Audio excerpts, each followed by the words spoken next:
Instead of looking outward at the gods and at some kind of divine world, this new stream looked inward. People began to think that because they had to act, every act has its palam, its fruit. Incidentally, உங்களுக்கு தெரியுமா பழம் என்கிறது ஒரு திராவிட சொல். So we can see already in Vedic times, Dravidian words were coming into Sanskrit.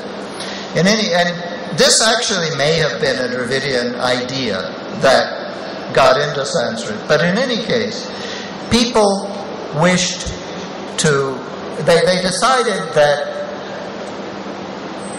because every action entails some kind of fruit, people have to be reborn over and over again. And in order to avoid this, people have to avoid acting.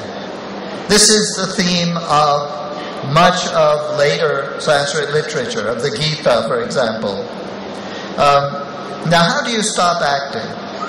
There are many solutions to this, but the most basic one is that you stop acting through some kind of dhyanam, some kind of interior looking inside yourself and cutting off the bonds with the world. இதை பற்றி ஒரு கவிஞர் ரொம்ப அழகாக எழுதுகிறார். அவர் காலம் 4ஆம் நூற்றாண்டு. இவர் பெயர் பர்தஹரி. அவருடைய வைராகி சதகத்தில் இது இந்த பாட்டு வருகிறது. ரொம்ப அழகான பாட்டு. ஆனால் நீங்கள் இதன் அர்த்தம் கொஞ்சம் பாருங்கள்.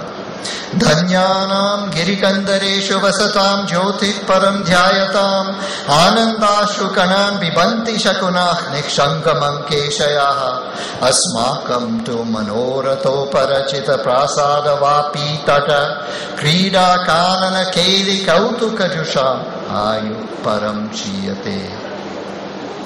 Meditating on the supreme light in their mountain caves, men sit who are truly rich, and Shakuna birds resting on their thighs without fear drink their tears of joy. But we pass away our whole lives enjoying our hunger for amusement, for the pleasure groves and shores of ponds and the palaces our wishes build. இது பார்த்தா அழகான பாட்டு. ஆனால் அர்த்தம் என்ன? இது சாதாரண வாழ்க்கை பெரிதல்ல, உள்ளே இருக்கிற வாழ்க்கை தான் முக்கியம். அதான் இந்த பாட்டின் பொருள். So we see here that there's an attempt to distance ourselves from the world. அப்போ நான் இன்னொன்று சம்ஸ்கிருதத்தில் வாசிக்கிறேன். இது அப்போது தமிழை பற்றி கொஞ்சம் பேசலாம். ஏன்னா கொஞ்சம் வேறுபாடு காட்டுவதற்கு இந்த 2 மொழிகளிலிருந்து சில எடுத்துக்காட்டுகள் வாசித்தால் நன்றாக இருக்கும் அல்லவா? So இப்போ கடைசியாக as time went by in Sanskrit, a very rich and peculiar literature arose. And this became the main literature of the language. Nowadays, it's usually called kavya literature, although there are many other aspects to it. But if we look at Sanskrit literature in later times, we see that it takes from its earlier beginnings its main theme, its main approach to the world. Sanskrit's no different from Tamil in this. இரண்டு மொழிகளும் முதல் இலக்கியம் தொடர்ந்தே வளர்கின்றன. That's not surprising. So Sanskrit is like Tamil in that it takes its tradition from its earliest works. And when we come now to the 16th century, 16ஆம் நூற்றாண்டு, there was a great Alankarika, a writer on Alankara Shastra named Jagannatha. He was actually from Andhra.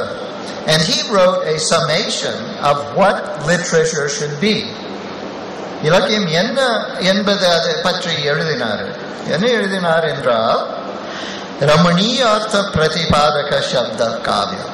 காவியம் என்னென்றால் ஒரு அழகான பொருளை உண்டாக்குவது. ரமணீயதாச்ச லோகோத்தராஹ்லாத ஜனக ஞான கோச்சரதா. இது ரொம்ப முக்கியம், கேளுங்க. So, ஆங்கிலத்தில், poetry is sound that produces beautiful meaning. And beauty is something that is a part of knowledge that gives rise to other-worldly delight. அதாவது லோகோத்தர ஆஹ்லாதம், லோகோத்தர இன்பம் வர வேண்டும் இந்த காவியங்களை படித்ததனால். And then he defines lokottaratvam. Lokottaratvam chahladakas chamatkara to apara paryayo anubhava sakshiko jati visheshaha. And otherworldliness is a kind of thing that is known when one experiences it and that goes with delight and is also called charmingness. Now, இதை பார்த்தா நீங்கள் எளிதாக உணரலாம் இதன் பொருள். அதாவது கவிதை என்றால் இந்த உலகத்தை பற்றியதில்லை, அந்த உலகத்தை பற்றியது. அதாவது அது தேவர்களை பற்றி கதைகளோ அல்லது ஏதாவது இந்த மாதிரி இந்த உலகத்திற்குரிய இன்பத்தை ஒரு உணர்ச்சி கொடுக்கிறதில்லை. ஒரு it's a literature of, how can we say, it's a literature in which one escapes this reality and enters into another more perfect world. And the Sanskrit poets are very good at doing this. They write beautiful, beautiful things. Some people have criticized Sanskrit on these grounds. A famous Sanskritist named Kosambi said that Sanskrit is a lesser literature because it does not deal with ordinary human life. I would say that Kosambi is perhaps going a little far, but that was his feeling. Now, let's talk about Tamil Sangam literature, because if we look at it, we can see the real Tanitanmai and also Sirappatanmai of Tamil. Let me read an Aham poem. The Aham poems describe the village life in great detail and with enormous sensitivity. The descriptions of flowers and animals are often so concrete that we can see them as they're described. Here's a poem from Agana. The number is 140.